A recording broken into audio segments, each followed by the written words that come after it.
안녕하세요. 가치회사TV입니다. 오늘 볼 종목은 신영증권입니다. 제가 영상에서 증권주를 꽤 많이 했는데 이번에 증권주들이 이익이 다들 괜찮았는지 제 필터링에 자주 걸려들더라고요.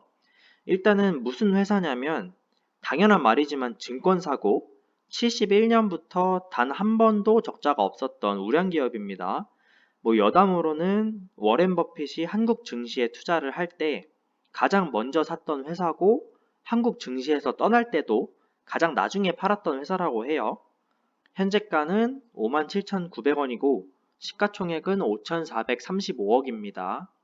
분할이나 무상증자를 한번 하면 좋겠는데 아직까지는 소식이 없는 것 같아요. 그리고 지분 구조를 보면 자사주가 어마어마합니다. 매년 자사주 매입을 하고 있고 처분은 임직원들에게 상여로 지급을 하는데 1년에 한 5만 주 사거든요. 그런데 지급하는 거는 5,500주 이 정도밖에 안 줘요. 그래서 자사주가 계속 쌓이는 중이고요. 이걸 한번 소각을 다 한다고 하면 좋을 텐데 아직까지는 잠잠합니다. 그리고 대주주에 신영자산운용이 있어요. 신영증권이 85.9%를 소유 중인 자회사고 자회사니까 샀으면 샀지 매도를 안 할 것 같잖아요. 그런데 놀랍게도 최근에 계속 장내 매도를 하고 있습니다. 찔끔찔끔 팔아치우고 있는데 아무래도 이 신영증권이 모회사다 보니까 주가에 영향을 줄 만큼 매도를 하지는 않을 것 같고요. 매도를 하더라도 영향을 안 주게끔 조금씩만 정리를 하겠죠. 차트를 보시면 2016년에 바닥, 그리고 2017년에 올라왔다가 2018년, 2019년 보합세 유지하는가 싶더니 2019년 말에 박살이 났죠. 현재는 다시 18, 19년도 수준으로 회복을 했고요.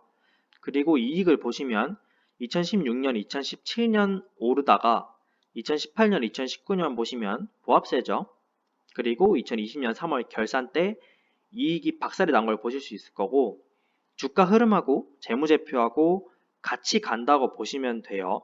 가끔 재무제표를 아예 안 보고 기술적으로만 투자를 하시는 분들이 있는데 물론 하루하루 단타를 한다면 이익을 볼 수도 있어요. 왜냐하면 떨어지는 와중에도 한 번씩 양봉이 나오기 때문이죠. 그런데 그러다가 큰 흐름을 놓치실 수도 있습니다. 왜 2020년 3월 결산에 박살이 났냐면 저때 코스피가 흘러내렸잖아요. 그래서 이렇게 500억대의 손실이 나다 보니까 이익이 200억에 그친 거고 516억 손실이 안 났다면 719억의 이익이었을 거고요. 200억이 넘는 분기이익을 이때 뽑아냈다면 1000억을 바라볼 수도 있었겠죠. 전반적으로 성장세라는 말을 드리고 싶은 겁니다. 2020년 3월은 논외로 하고요. 그리고 2020년 2, 3, 4분기는 실적이 엄청 좋아요. 저 세 분기만 더한다고 해도 이익이 1600억 가까이 됩니다. 거기에 결산월에 원래 마이너스가 나는 회사가 아니에요. 2020년 3월이 특이 케이스고 원래는 그냥 분기 이익이 나옵니다. 4분기에도. 그래서 한 400억 정도가 나와준다고 하면 이번 결산 때 2000억이 넘는 이익을 볼 수도 있겠다. 영업이익률은 한 6% 봐주면 무난하겠고요. 최근에는 순이익률이 7% 정도 나오더라고요. 그래서 21년 3월 결산까지는 순이익률 7% 계산을 해주고 2022년 3월 결산 때는 6% 정도로 내려온다고 봐주면 좋지 않을까. 그리고 EPS는 이게 네이버에서 캡처를 해온 건데 우선주를 포함해서 나눠져 있어요. 그래서 재무제표에 나와 있는 주당 이익보다는 낮게 잡혀 있습니다. 배당금은 배당 성향 30%대 초중반에서 준다고 보시면 될 것 같고요. 실적 예측을 이렇게 했는데 안 보셔도 됩니다. 사실 예측을 못해요. 왜냐면 21년 3월 결산에 나올 이익이 일회성 이익일 가능성이 높기 때문에 아마 22년에는 역성장이 나오지 않을까 이렇게 보고 있습니다. 21년 3월 결산 때는 이익이 많이 나올 거예요. 그래서 목표가가 이렇게 높게 잡혀 있지만 22년에 다시 역성장을 할 가능성이 있기 때문에 저거를 그대로 목표가로 보면 안 되겠다. PER은 현재 증권사들 평균 PER인 6을 적용을 해줬습니다. 제가 증권사 이야기를 할 때 자꾸 2020년 실적에 속지 말자 이런 말을 하는 이유가 뭐냐면 저기 67기가 21년 3월 기준이고요. 66기가 2020년 3월, 65기가 2019년 3월 기준입니다. 주식 운용 손익을 보세요. 2019년에 148억이 나오다가 2020년에 마이너스 45억이 났죠. 이거는 코로나 때문일 거고. 그런데 이번에 운용손익을 보시면 저게 21년 3월이 아니에요.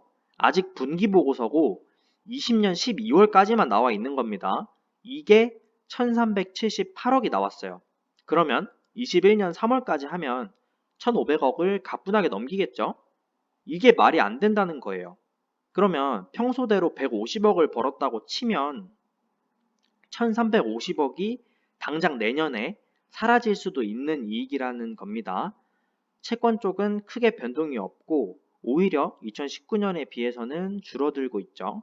파생상품 쪽에서는 계속 마이너스만 나고 있고요.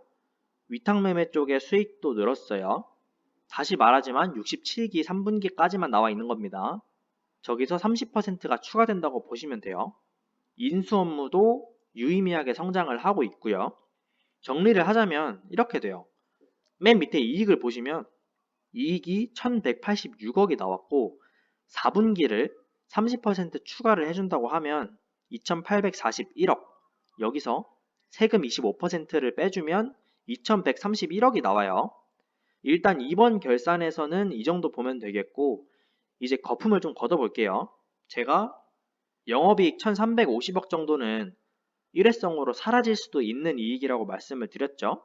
왜냐면 주식 쪽 운용손익이니까 이거는 장이 좋아서 그런 거지 실제로 2019년에 얘네들 한 거 보면 150억밖에 못 냈잖아요. 그러면 1350억을 빼준다고 하면 영업이익이 1491억이 나올 거고요. 세금을 떼면은 1118억이 나올 겁니다. 방금 전에 계산했던 2131억에 비하면 반토막이죠.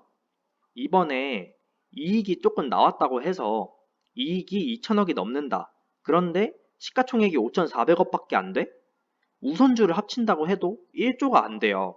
그러면 PER이 5도 안 된다는 소리니까 이거 저평가구나, 사야겠다. 이렇게 단순하게 생각할 게 아니라는 소리입니다. 5월 중순에 이익 발표가 될 텐데 아까 보셨다시피 이익이 2천억이 넘을 가능성이 높아요. 주가에 아마도 거품이 낄 겁니다. 왜냐면 영업실적 보고가 올라왔는데 이익이 2천억이 넘는데요. 그런데 작년에 200억밖에 안 났거든, 이익이. 거기에 전년 대비 1000%라고 적힐 거예요. 그러면 주가에 거품이 무조건 낍니다. 그 거품 낄 걸 예상해서 지금 매수를 해도 좋겠지만 장기 투자를 하기에는 21년에 나올 분기까지 좀 지켜봐야 되지 않을까. 하지만 재무제표를 보시면 거품을 걷어도 1000억이 넘었었잖아요. 이익이 계속 성장하고 있는 것 자체는 사실이거든요. 그래서 매수를 해도 괜찮지 않을까 이렇게 생각을 합니다. 그러면 이번 종목은 여기까지 보고요. 시청해 주셔서 감사합니다.